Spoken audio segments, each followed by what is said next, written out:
right, so the rest of the afternoon, we have the pleasure of hosting our USDA scientists to talk about coffee leaf rust. I'm going to ask you, first off the bat, to please hold your questions to the very end. We're going to do 3 presentations, and then we're going to have a Q&A panel at the end so we can get all those questions answered. So as something pops into your mind, please put a pin in it. And I'm going to start by introducing our center director, who will then in turn introduce our staff, and that is Director Marisa Wall. I'm very thrilled she could make it with us today. She's been based in Hilo for over 20 years.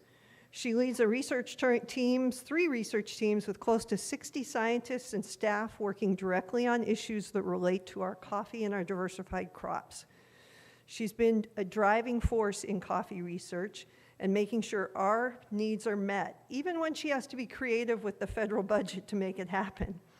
I work with her closely on a lot of coffee leaf rust projects, and I simply can't say enough good things about her and her team.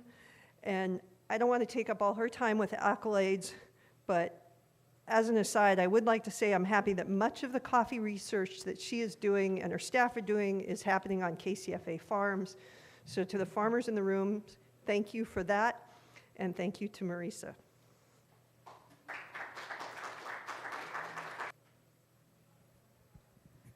Good afternoon, everybody. I am so happy to see you all in person again after a long, dry spell of these in-person meetings. And I am so proud to be able to introduce our scientists this afternoon.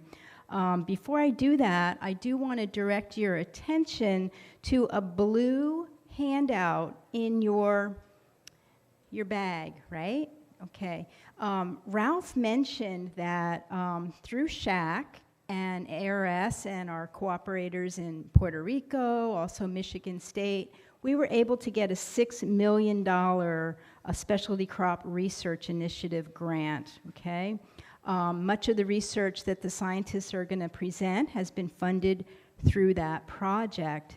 However, one aspect of the project is being conducted by Michigan State University economics professors, and they are actually going to be doing the cost-effectiveness analysis for all of our coffee leaf rust practices that we basically can come up with, right? And so please make sure that you pull out this blue handout, and there's a URL code there, and please make sure you go and take the survey. The first 40 growers that 40 growers will be randomly selected, I should say, to get a $25 gift card, okay? So please do it. We have to have this data in order for us to give you the information you're going to need to know what CLR practices are going to be cost effective. Rest assured, all of your personal information will be kept confidential, and it will only be used by the professor at Michigan State who's actually conducting the analysis for us, okay? So thank you so much. We really need as many growers as possible to do this survey, okay? And so now I'm going to switch to introducing our scientists. I think it was Cole who said that, you know, farmers learn for farmers, right? Scientists learn from farmers too, okay? Our mission is to do research with impact, and the only way we can do that is by working directly with the farmers. And one of the real joys for us is to be able to go onto farmers' fields and cooperate and do research and actually see results on an actual commercial farm, and you're going to hear about some of that today. So I want to encourage you to continue to stay in touch with us. We're in Hilo. We're here for you at any time. If you have ideas, please contact us, okay? Right now we have probably about 8 of our scientists that work on coffee in some way, shape, or form, from entomology to plant pathology to genetics and post-harvest quality. We're going to hear from 3 of them today who are working on coffee leaf rust. Our first one is Dr. Melissa Johnson. Most of you know her if she's been on your field. She's a research biologist. She received her bachelor's and master's degree in biology from UH Hilo. and then went on to earn a PhD in botany in California. She started with us in 2017 as a postdoctoral scientist working on the coffee berry borer project, right? And then we hired her on full-time, permanent, in her current position in 2020. And her current research program is focused on addressing the specific pest and disease challenges faced by coffee growers in Hawaii. Aloha. So good to see you all. Thank you for the very nice introduction, Marissa. I think I know most of you, and if I don't know you, it's really great to meet you. I'm in regular clothes today, so you may not recognize me. I usually look like I'm going on a hiking adventure, but not today. So my presentation today is in collaboration with my friend and collaborator, Luis Aristizabal, who's here with us today. Luis is a coffee grower here on the Big Island, and he has many decades of experience working with coffee. He's worked with PBARC and SHAC on a number of coffee-related projects, several of which I will go over today. So I want to start my talk just going over some of the incidence trends that we've been seeing on Hawaii Island. So incidence, you can just think of it as presence of coffee leaf rust on your farm. So if you were to look at all of the leaves on your farm and look for those yellow lesions, this would be the percentage of leaves that have coffee leaf rust, okay? So we started tracking CLR late 2020. It was first discovered on the Big Island. I believe it was in November 2020, and Luis and I started doing our monitoring program in December of that year. So we've been tracking about 30 farms for the last 2 years. The blue line shows our monitoring in 2021. So started in Kona, and you can see that the incidence was very low, less than 5% for the first half of the year. And then as we got into the harvest season, it really spiked up. And this is when we all started to get pretty worried, right? And then we continued on in 2022. We added 6 farms in Ka'u and a farm in Hilo. So the orange line is about 30 farms across the island.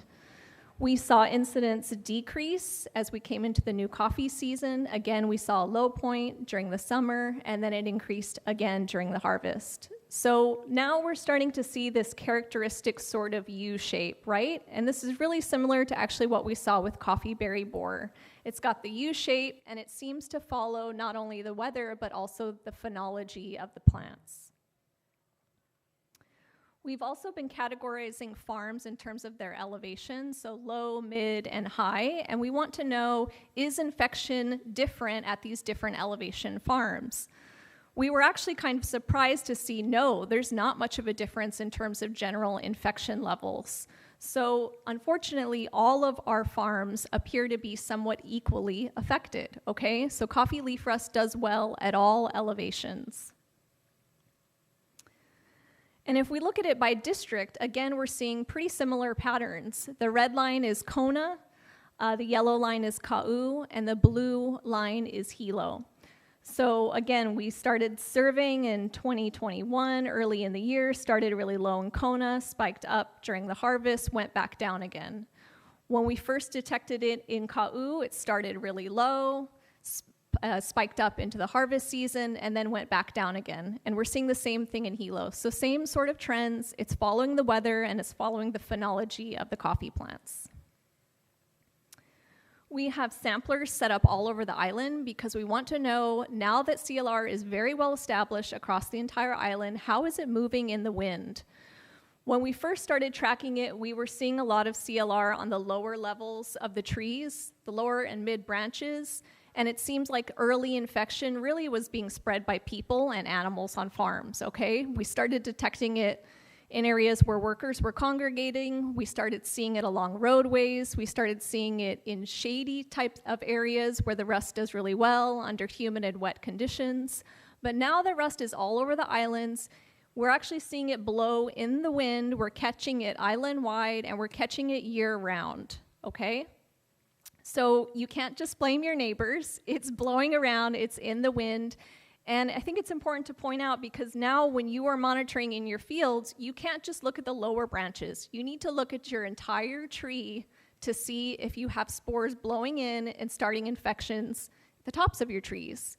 And this is also important because when you're spraying, you can't just spray your lower branches. You have to spray your entire trees top to bottom. We are surprisingly seeing fewer detections at some points of the year. So May through August, we're catching less spores in the wind. Later in the year, during the harvest period, we're catching a lot of spores across the island, okay? And again, this largely follows patterns that we're seeing in terms of general CLR incidents on the island. We've also been tracking CLR life stages. We want to learn about the biology of this disease so we can understand how it thrives in different environmental conditions across the island. So there are 3 different stages of CLR. The first is latent. You can think of this as new infection in a field. What this graph on the left-hand side shows is that there's 3 cycles of new infection on a given farm.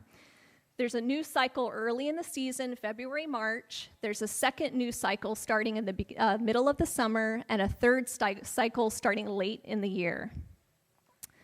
The uredospores are the second life stage. You can think of this as the dispersal stage. These are those yellow powdery spores that you see on the undersides of the leaves. This is what blows in the wind. And we're detecting this life stage year-round, but predominantly from May through December. So later in the year is mostly when you're going to see these yellow powdery lesions. The necrotic stage is the last stage, and this is when the tissue in your coffee plant actually starts to die. The brown middle of the lesions starts to appear, and we see that peak early in the year. We think this is because you see that very large spike in infection at the end of the harvest that carries into the next season, and that tissue that got infected late in the year then begins to die, okay? We also want to understand, like I said, what are the environmental conditions that rust does really well in across our island. So we've been looking at viability and germination of spores that we've collected in the field. Again, we've been categorizing them according to elevation because we want to see if farms at different elevations are experiencing conditions that are different enough to where the rust is doing different things at different times of the year, okay? And this is going to help you learn about the cycle of the disease and how best you can manage it. So we have weather data that we've collected from the start actually of the CBB program back in 2016. We've got weather stations set up all over the island. I pulled data from all of those weather stations and put them together so that we can see what our average temperature, rainfall, and humidity is like for these low, mid, and high elevation farms, okay? So for temperature, we really have to think about that in terms of CLR because it thrives under warm conditions. It can germinate at anywhere from 15 to 30 degrees Celsius, but it really likes 22 to 24 degrees, and that's what those red lines are in the right-hand corner. Relative humidity, again, you can see it kind of starts low in the beginning of the year and then increases for all elevations as you get into the harvest. And the same for rainfall. It's low early in the season and it increases later in the year. And then sure enough, if we look at our germination results, we see a similar pattern. So low germination, about 30% early in the season. And then as we get into the harvest, it really spikes up across all elevations. And if you look at the weather data, it coincides really nicely with an increase in temperatures, an increase in humidity, and an increase in rainfall. We can also separate the data into Kona versus Ka'u and Hilo, just to see if the districts are experiencing different levels of germination. So again, you can see that the germination patterns seem to follow temperature optimums and increases in humidity and rainfall. Ka'u and Hilo are seeing slightly higher levels of germination earlier in the year, kind of at the beginning of summer, and then they go down into the harvest. Kona's a little bit below there, but you can see it really continues to hang on through the end of the year. And again, it has a lot to do with these temperature optimums, levels of rainfall, and humidity. We've also been looking at pruning style and CLR infection across Hawaii Island. And we were pretty shocked when we first started looking at this data because you can see that there's a massive difference in terms of these 4 different pruning styles, with the Kona style having considerably higher CLR incidence compared to 3 other types of pruning styles that you might see on the Big Island. These include Beaumont Fukunaga, block stumping, and umbrella hedging or topping. You can see that our sample sizes are a little different, so it's possible that this data could change as we continue to collect data over the next few years. But as a first glimpse, it's kind of interesting, and I think it really makes us think about the ways that we've been growing coffee in Kona in particular, and we need to start thinking about other ways that we can increase our production and how can we keep our trees healthy. If Kona style of pruning is somehow promoting incidence, why would that be? I think it has to do with levels of airflow and also solar radiation. So if you think about Kona style of trees, they're quite tall. They have a lot of verticals. A lot of the farms that we visit, they could have 6, 8, 10 verticals. So incredibly big, bushy trees that are impossible to get in there and spray properly, okay? The trees are so tall that you cannot get up to a 20-foot tree and spray the tops of those trees.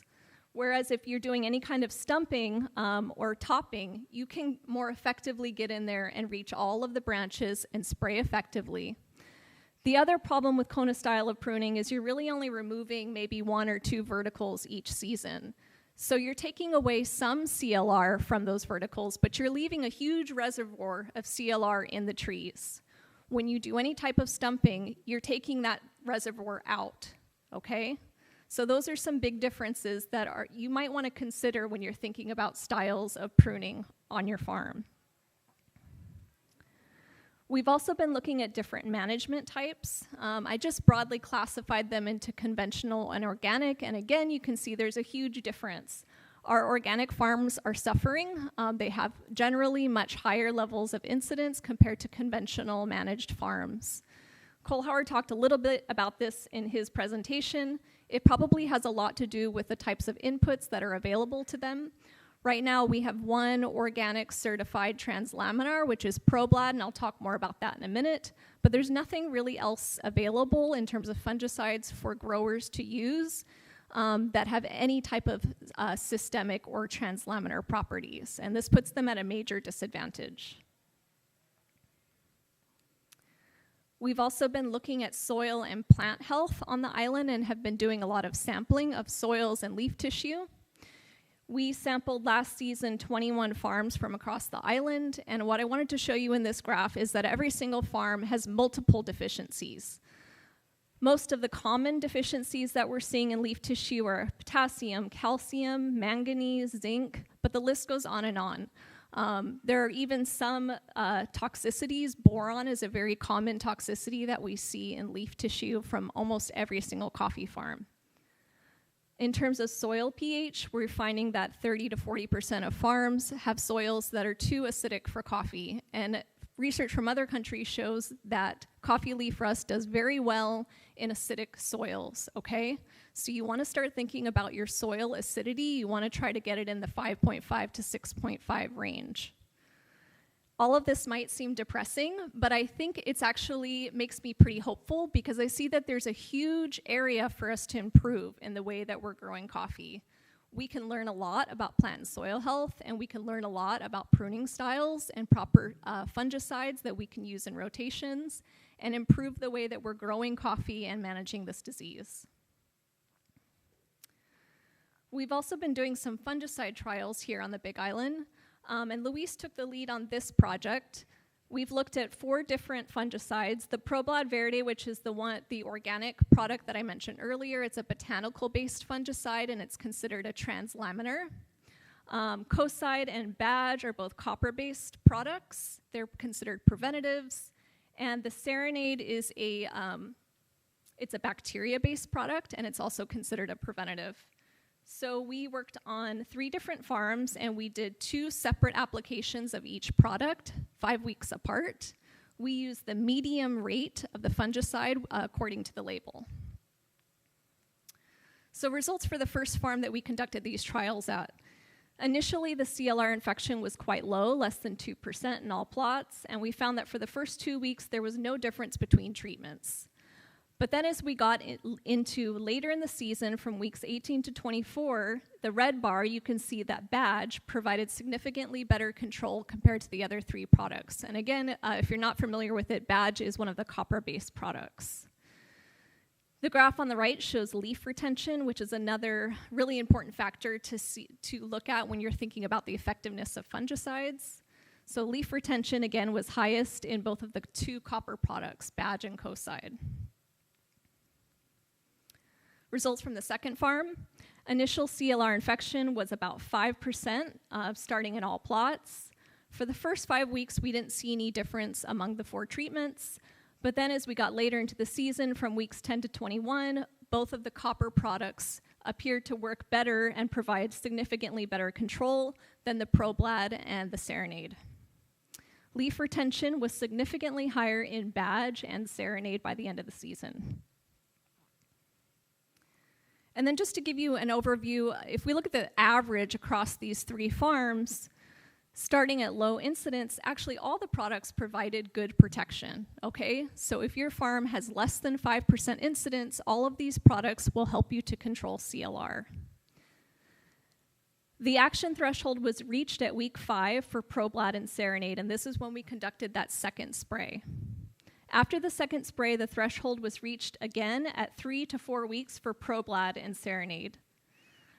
Kocide was the only product that provided about 5 weeks of protection, and Badge was the only product that provided 10 weeks of protection, okay? Why do we think this is? Well, Badge, out of those 4 products, is the only one that has 2 active ingredients, okay? It's got a copper oxychloride and copper hydroxide. All the rest of the products only have a single ingredient. Active ingredient, I should say. We also looked at fungicide spray strategies across the island. We categorized these into 3 categories: farms that only use preventatives, so these are like the Serenades and the copper products; farms that use preventatives plus ProBlad; and farms that use preventatives plus Preaxor. And you can see it's really a night and day difference.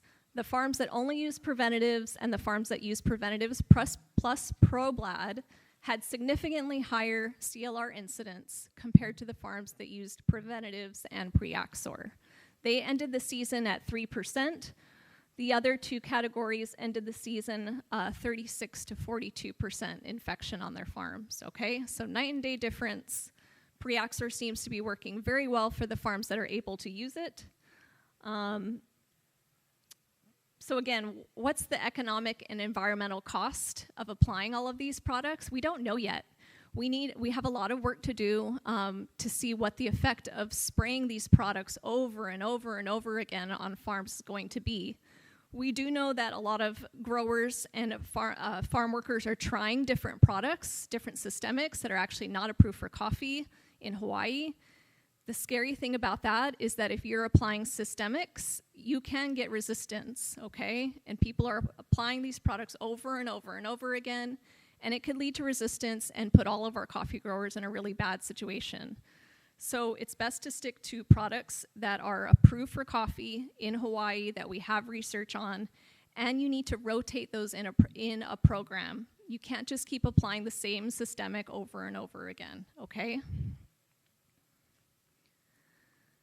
We put a paper out last year that covers a lot of the topics that I am going over today, but one thing I'm not going to go into detail about is a cost-benefit analysis for fungicide sprays. I will tell you briefly that we found that the cost to control CLR using fungicides was about 3 to 10% of a farmer's profits. And we did see a difference in terms of backpack and tractor sprayers. So spraying with a tractor is maybe 2 to 3% of your profits, whereas spraying with a backpack sprayer, you're looking at anywhere from 4 to 10% of your profits spent to control CLR, okay? So I know that many of you growers in Kona have very rough terrain and you're forced to use backpack sprayers, and it's putting you in a really bad situation.